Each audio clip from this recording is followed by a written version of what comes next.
Salut à tous, bienvenue dans cette vidéo. Aujourd'hui, on se retrouve pour parler de structure de données, plus précisément de tableau, qui est la première dans cette série. Un tableau, on va voir comment ça fonctionne, comment ça marche en arrière. On va voir quels sont ses points forts, quels sont ses points faibles d'utiliser les tableaux. Et enfin, on va voir comment vous pouvez créer votre propre classe, votre propre objet tableau. Ne perdons pas plus de temps et let's get started. Encore une fois, bienvenue sur la chaîne. Ici, on crée du contenu pour vous aider à devenir de meilleurs développeurs.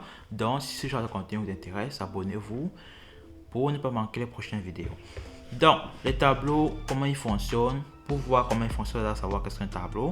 Un tableau, c'est une liste d'éléments, généralement du même type, où vous pouvez insérer des éléments avec une taille bien définie. Ça, c'est la taille, les caractéristiques d'un tableau dans le langage qui sont vraiment typés, c'est-à-dire C, C++, Java, C Sharp, etc. D'un tableau à une taille limitée. Mais lorsque vous prenez JavaScript, Python par exemple, vous avez des tableaux qui la taille n'est pas limitée. PHP aussi. Il y a plein de langages où la taille n'est pas limitée. Et vous expliquez comment ils font ça. Ce qu'ils font, c'est que vous avez une liste de cases. Supposons que vous avez 5 éléments. 5 éléments de type entier, dans des nombres entiers. Et un nombre entier, supposons que ça prend dans votre RAM, dans votre mémoire, 4 bits, donc 4 espaces de mémoire. C'est-à-dire que vous savez que le premier élément de votre tableau, c'est-à-dire l'index 0, sera à l'index de votre adresse, supposons on a l'adresse 100. C'est-à-dire que vous avez 100.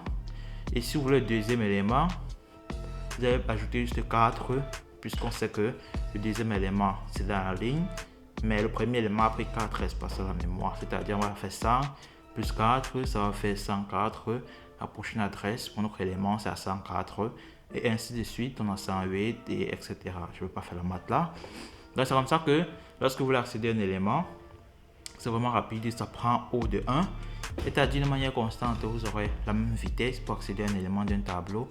O de 1, O de n, O de log n, tout ça sont des notations qu'on utilise pour caractériser la vitesse à laquelle un algorithme est exécuté en fonction de son input, c'est-à-dire en fonction des valeurs qui, lorsqu'elles sont soumises. Lorsqu'on a fait ça, on a expliqué comment les tableaux fonctionnent en arrière.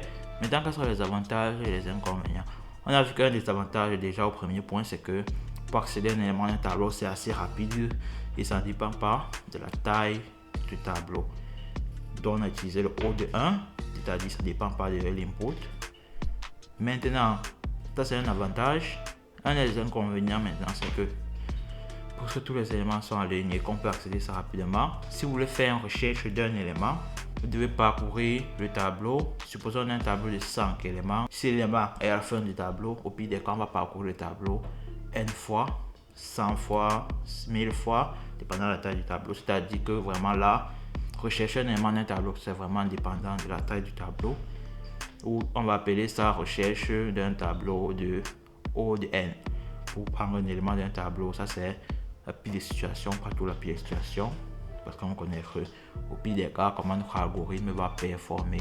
Donc, ça c'est un des inconvénients, c'est-à-dire que si vous voulez rechercher un élément, vous devez avoir O de N.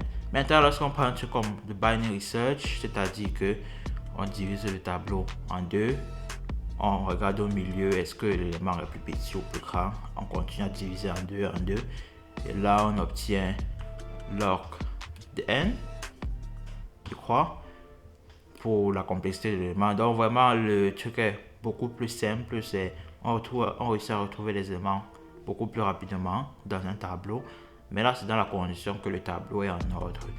Maintenant, lorsqu'il s'agit de l'implémentation de notre propre classe, mon tableau MyArray, je ne vais pas mettre le code et vous expliquer. Je suppose que vous êtes en train d'apprendre la structure de données, vous comptez déjà coder un peu. Donc, je vais mettre le lien du code en description et vous présenter le code assez rapidement, comment l'implémenter dans notre cas en JavaScript.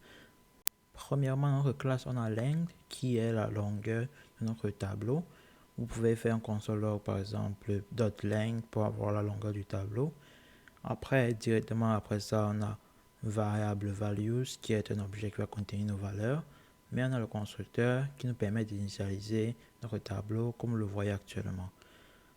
Là maintenant, pour pouvoir faire ça, on va utiliser un objet en JavaScript. On ne va pas utiliser un tableau parce qu'on a réussi à implémenter un tableau dans on va s'abstenir d'utiliser un tableau pour implémenter un tableau. Donc, ne faisons pas ça, utilisons juste l'objet. Après ça, maintenant, si on passe au constructeur, vous voyez, on a cet opérateur de déconstruction, les 3 points suivis de axes, ce qui permet de passer une liste d'éléments en tant qu'argument en fait. Lorsqu'on va avoir une liste infinie d'arguments, l'utilisateur peut les passer et directement le JavaScript va nous permettre d'utiliser cet axe-là comme un tableau qui nous permet donc d'accéder à axe.length et on le définit directement dans notre propre longueur du tableau qui est longueur initiale. Après ça, on va parcourir tous les éléments de notre axe, dans tous les arguments qui ont été passés par l'utilisateur avec i et value comme l'index et la valeur de l'argument passé. Et on va initialiser notre objet values avec cette propriété là, c'est-à-dire de 0, on va avoir 10.values de 0, après 1, après 2. C'est comme ça qu'on a notre tableau incrémenté en fonction des valeurs et nombre d'éléments qu'on a. Ça, c'est le constructeur. Ça nous permet directement de pouvoir construire un tableau avec une liste d'éléments, sauf qu'on le construit tout ça dans un objet. Maintenant, c'est l'accessibilité qu'on veut avoir. Avec JavaScript, la fonction que les valeurs et les références marchent, j'ai dû avoir une fonction add qui me permet juste d'accéder à la valeur d'un élément avec son index et une fonction set qui me permet de modifier la valeur d'un élément à son index. Comme vous voyez ces deux fonctions là rapidement. Vous pouvez voir le code aussi rapidement là, c'est pas assez compliqué le code d'implémenter ça. Et après ça, on a une fonction isEmpty qui vérifie juste si le tableau est vide. On fait cela en vérifiant si la longueur est égale à 0. Après ça, on a maintenant nos deux fonctions primaires qui sont push et pop. Push nous permet d'ajouter une liste d'éléments à la fin de notre tableau et pop nous permet de retirer le dernier élément. Vous pouvez aller plus loin que ça en ajoutant des fonctionnalités comme map, filter ou même aussi find qui vous permet de retrouver un élément en fonction de sa valeur en fait. Donc vous pouvez aller aussi loin et implémenter complètement avec toutes les fonctions qu'un tableau normal a en JavaScript. Ça dépend de vous. Là, c'est juste pour montrer un exemple comment vous pouvez implémenter une classe qui vous servit de tableau. Là, dans notre cas, c'est pas vraiment utile parce qu'on a fait d'implémenter un tableau qui n'est même pas assez complet. Donc, supposons que dans créer un jeu vidéo, vous voulez faire un gestionnaire d'événements avec une liste d'événements. Bien sûr, dans cet élément, je suggérerais d'utiliser un stack qui est notre structure de données. Vous pouvez implémenter ça. Ce sera presque similaire au tableau, juste que il y a des fonctionnalités et des variantes à cette structure de données. Ça sera tout pour cette vidéo. Merci d'avoir regardé la vidéo. Dites-moi en commentaire quelle structure de données vous aimeriez qu'on aborde prochainement. Et si je ne connais pas la structure de données, je vais probablement l'apprendre et vous l'expliquer. Laissez un pouce bleu si vous avez aimé la vidéo. Et on se voit à la prochaine vidéo. Surtout, abonnez-vous et prenez soin de vous. Ciao.